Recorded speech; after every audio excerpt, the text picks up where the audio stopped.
at the opulent gala celebrating my fiancé's completion of medical school in Los Angeles, an event I entirely financed with my $275,000 life savings and $8,000 contributions each semester, she publicly renounced me. With a voice loud enough for me to hear, she directed security. "He's not one of us. Please remove him from my private affair." Her mother's sharp laughter followed, accompanied by her taunting comment, "Seems like there'll be no wedding, doesn't it?" I didn't argue or make a scene. Instead, I offered a serene smile, walked away quietly, and began devising a plan for vengeance she would never anticipate. I still clearly remember the first time Alyssa shared her dream of becoming a doctor.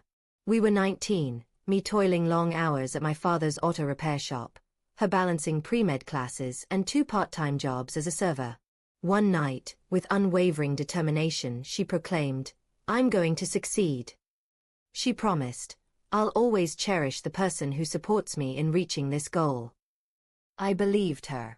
For 8 years, I invested every dollar I earned into her aspiration. $275,000 in total, plus $8,000 each semester for textbooks, medical attire, exam prep, and her living expenses. I forewent trips, drove a beat-up truck, and avoided restaurants. I even took a second job as a rideshare driver to cover her MCAT study costs. Alyssa repeatedly assured me she'd repay me with devotion and appreciation, not just finances. "When I'm Dr. Alyssa Grant," she'd say, "you'll be right beside me, and I'll ensure everyone knows your sacrifices." But her words turned out to be empty in a way I never foresaw. At her graduation, she barely acknowledged me. I attributed it to anxiety or the moment's gravity. That night, at the lavish rooftop celebration I funded in downtown LA, the reality struck me brutally. Dressed in a neatly pressed shirt and trousers, I arrived with a custom bracelet engraved with her initials and graduation date. As I approached the entrance, 2 imposing security guards blocked my path. Before I could speak, Alyssa's voice sliced through, cold and resolute. "I don't recognize this man. Escort him out of my exclusive event." Her mother's piercing cackle followed, her words laced with derision. "Guess the wedding's off, huh?" The surrounding crowd tittered and murmured. I stood still, not from shock but from a sudden understanding. This wasn't merely rejection. It was a meticulously planned betrayal, years in the making. So I did what she least expected. I smiled, turned, and left silently. But in my mind, a calculated plan was already taking shape, one she'd never predict. The next evening, I sat alone in my modest 1-bedroom apartment, the quiet oppressive, no festive cheers or clinking glasses, just me and a folder marked documentation.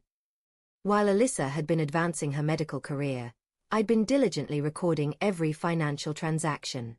Every bank transfer, every tuition payment, every textbook purchase, every rent payment to her Westwood landlord, I had logged it all.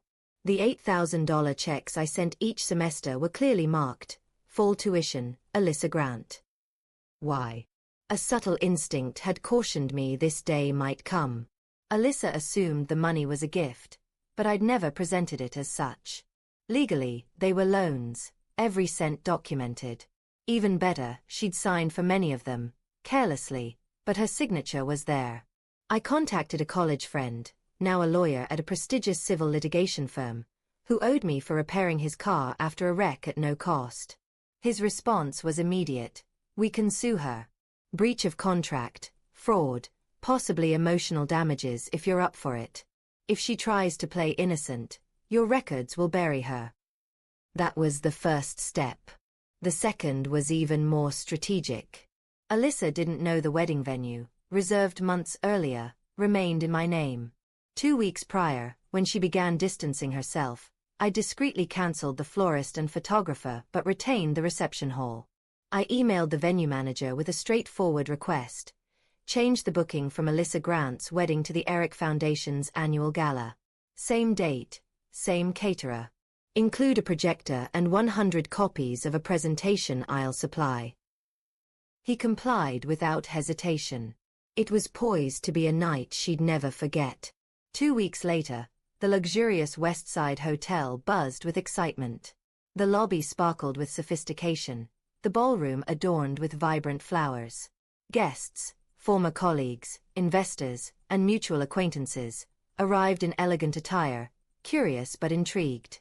The invitations had promised, "The Eric Foundation presents Trust, Betrayal, and $275,000. A True Tale." A projector illuminated the room's front, displaying the title slide on a wide screen. Murmurs spread as attendees tried to decipher the event's purpose.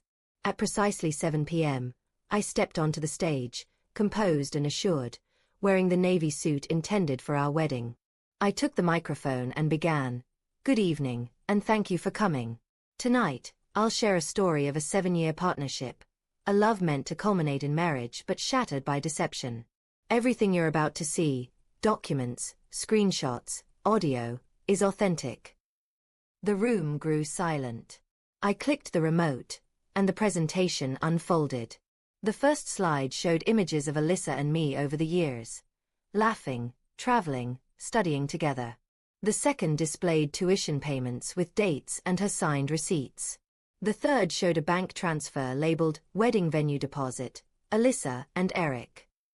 The fourth revealed a WhatsApp message from Alyssa to her friend, "I'm only with him until med school's over. He's kind but too ordinary, not my match." Gasps filled the room. The fifth slide played footage from a hidden camera in my jacket, capturing the moment security escorted me from her graduation party. The sixth featured an audio clip of my voice the next morning. "Congratulations, Dr. Grant. You're no longer my fiancé, but you're now the defendant in a civil lawsuit and an ethics board complaint. I hope your new partner is skilled at record keeping." I concluded, "Thank you for attending this lesson in valuing more than someone's bank account." I bowed to stunned applause. As I left the stage, my phone vibrated with frantic texts from Alyssa. "What have you done? You've ruined my life. The hospital board is contacting me. You're deranged." I silenced my phone, sipped champagne, and let the next phase unfold. 2 days after the gala, Alyssa's world began to collapse. Her prestigious residency at Cedars-Sinai was terminated. Why? I hadn't stopped at public exposure. Before the event, I'd compiled a detailed dossier. Timestamps, messages, recordings, and bank records, and sent it to the California Medical Board, the hospital's ethics committee, and her residency program director. I didn't merely allege fraud, I provided evidence of funds misused under false pretenses, academic dishonesty through ghostwritten essays, supported by Google Docs logs, and ethical breaches as a medical trainee. Within 48 hours, I received a concise email. "Thank you for your submission. The matter is under investigation. You may be contacted as a witness." I didn't need follow-up. Her reputation was already disintegrating. Her LinkedIn profile vanished, her Instagram comments were disabled, and every photo of her in a white coat disappeared. Her new boyfriend, an orthopedic resident she'd been secretly dating, distanced himself the moment he was implicated.